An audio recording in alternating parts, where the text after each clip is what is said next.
Bonjour tout le monde. Jeudi, le 17 mars dernier, le gouvernement du Québec a déposé son budget. Et malheureusement, ça n'est pas le budget qu'il faut pour le Québec. C'est un budget qui continue d'aller dans la mauvaise direction. Premièrement, l'équilibre budgétaire est atteint cette année, mais cet équilibre budgétaire, il a été atteint au coût, au prix d'un déséquilibre dans le budget des familles. Et puis, en étouffant la croissance économique, la création d'emplois, l'investissement. Pour ce qui est des familles, bon, depuis l'arrivée du gouvernement, le fardeau fiscal des familles a augmenté de 1500 $. 1500 $. Et dans le budget de jeudi, le 17 mars, le fardeau fiscal est réduit par une réduction de la taxe santé du gouvernement libéral, par une réduction de 60 $ par famille, 2 fois 30 $ si vous voulez. Alors, ça fait en sorte que le fardeau fiscal des familles, plutôt que d'avoir augmenté de 1500 $, il va avoir augmenté de 1440 $. Alors ça, quant à moi, c'est pas le soulagement que les familles du Québec attendaient. Vous savez que le gouvernement a mis en place la taxe famille, la fameuse ligne 434, qui va coûter des centaines, voire des milliers de dollars à nos familles. Le gouvernement a partiellement corrigé son erreur, sa taxe famille. Mais la taxe famille demeure dans le rapport d'impôt.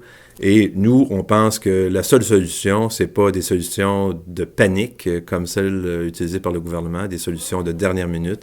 La vraie solution, c'est d'abolir la ligne 434 et de revenir à la tarification universelle dans nos CPE.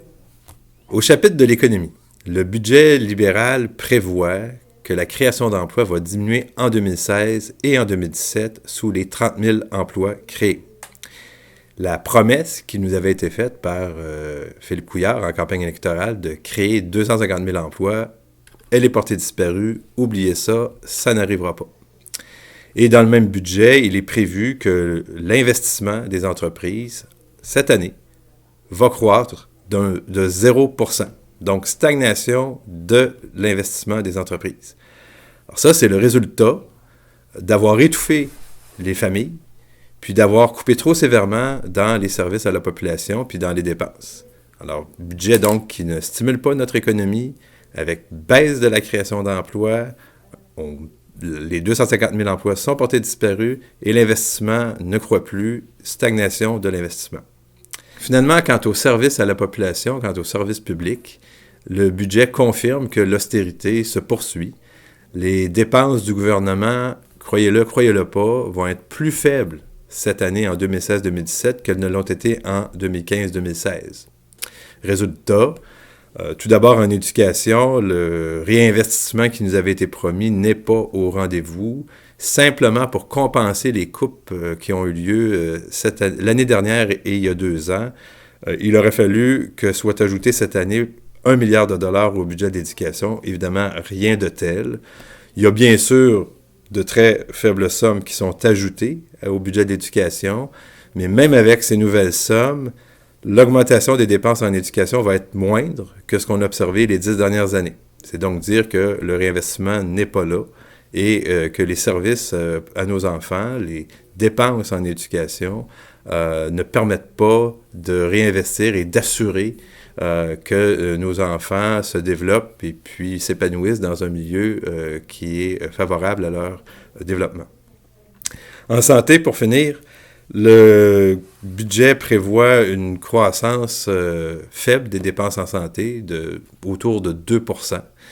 Et dans un contexte où la population augmente, la population vieillit, les médicaments coûtent plus cher, les technologies médicales coûtent plus cher, dans ce contexte-là, pour notre région, pour la Naudière, ça veut dire qu'il n'y aura pas d'amélioration de services. En fait, s'il y a quelque chose, malheureusement, il faut prévoir des baisses de services en santé dans la Naudière. Alors, en résumé, que ce soit pour les familles, que ce soit pour la croissance économique, l'investissement, l'emploi, que ce soit pour les services que vous êtes en droit de recevoir et puis que vous voulez recevoir, le budget ne livre pas la marchandise. Tout cela découle d'un manque de vision, d'une incapacité à faire croître notre économie et sans générer des revenus, évidemment, il est difficile de donner un soulagement à nos familles, il est difficile de livrer des services et c'est l'espèce de cercle vicieux dans lequel on se trouve présentement au Québec. Merci.